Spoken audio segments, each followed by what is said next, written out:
Let's try to solve this question again. देख, मैं लेता हूँ, मैं दो अलग अलग तरीके से ट्राई करूँगा इस क्वेश्चन को और आंसर दोनों ही केस में सेम आना चाहिए। तो मैं लूप को ना थोड़ा बड़ा कर लेता हूँ ताकि कन्फ्यूजन ना हो कुछ, है ना।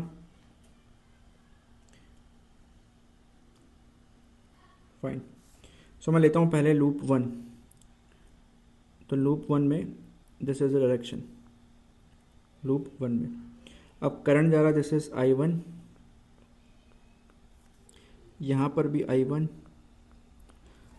करंट जो प्रोड्यूस होगा बड़ी बैटरी से वो कंपेयर टू छोटी बैटरी कम होगा, तो आई वन इधर आएगा यूँ।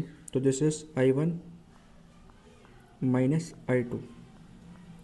ये करंट है मेरा I two, I two, I two और आई टू।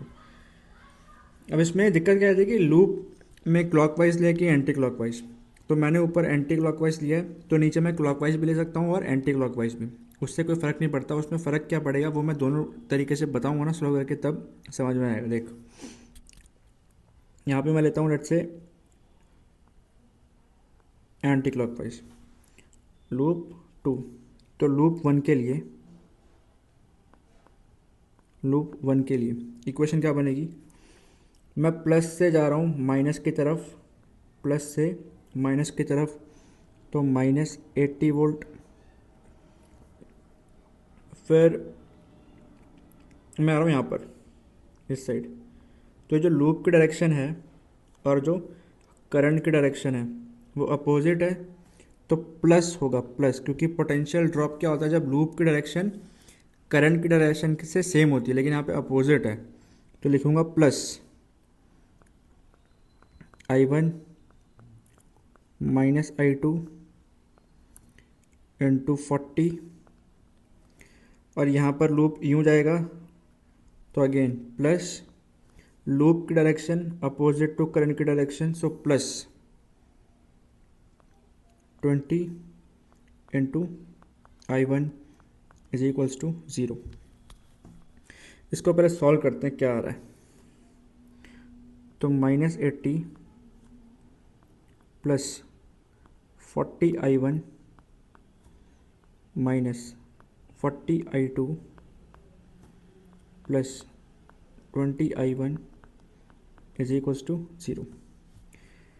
0 0 0 0 कैंसिल होगा, और मैं 2 से काटूंगा तो 2 4 ज़ा 8, 2 2 ज़ा 4, 2 2 ज़ा 4 और 2।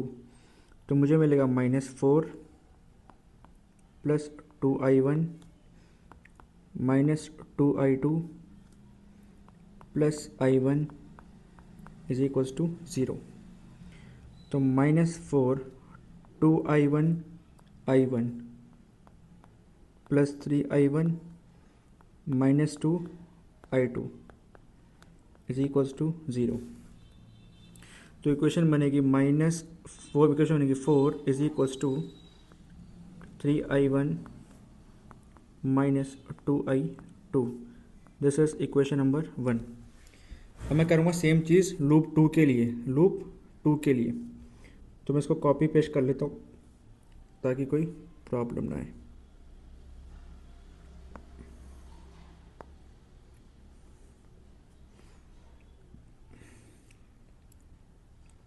अब देख, लूप टू में जो लूप का डायरेक्शन है वो क्या है, एंटी क्लॉकवाइज अगेन। तो मैं यहाँ से शुरू करूँगा। देख, मैं जा रहा हूँ प्लस से माइनस की तरफ, तो -40, this is direction of current, this is direction of loop, तो अपोजिट डायरेक्शन है तो प्लस आएगा, प्लस आई टू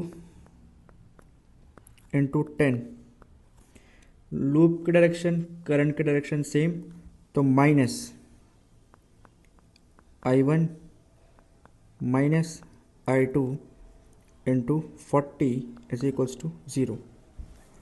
0 गया, 0 गया, 0 गया, so -4 plus I two minus I one minus I two into 4 is equals to 0। तो -4 plus I2 -4I1 plus 4I2 is equals to 0। तो I2 और 4I2 5I2 -4I1 इज इक्वल्स टू 4, इक्वेशन नंबर 2। अब मैं equation number 1 और 2 को साथ में लिख रहा हूँ। सो इक्वेशन नंबर 1 है 4 is equals to 3I1 -2I2 and equation number 2 है 4 is equals to -4I1 plus 5I2। मुझे किसी भी एक वेरिएबल को करना है एलिमिनेट, तो मैं किसको एलिमिनेट करूं? मैं कर सकता हूं, अगर मैं I1 को एलिमिनेट करना चाहूं तो I1 का कोएफिशिएंट सेम होना चाहिए। तो I1 का कोएफिशिएंट लेट्स से इसको मल्टीप्लाई किया मैंने 3 4 ज़ा 12 और इसको मल्टीप्लाई किया -3 से। तो इक्वेशन नंबर 1 फर्स्ट वाली becomes 16 is equals to 12I1 -8I2 and equation number 2 becomes 3 4 ज़ा -12,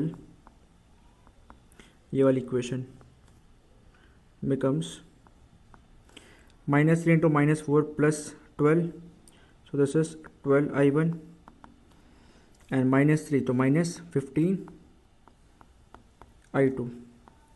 सॉल्व करेंगे तो आएगा, इसको एलिमिनेट करना है तो माइनस कर देते हैं। तो माइनस, तो यहाँ पे प्लस हो जाएगा और यहाँ पर प्लस हो जाएगा।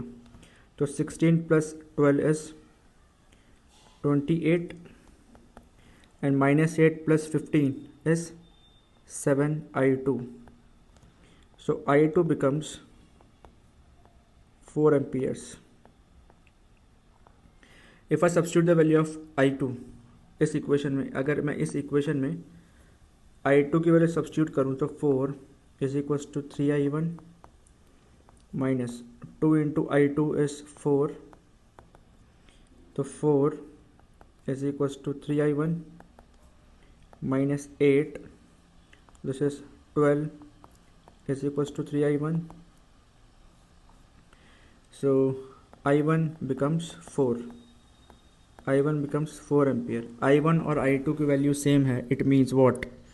It means I1 minus I2 is equals to 4 - 4 is equal to 0। तो ये सही था, ठीक है।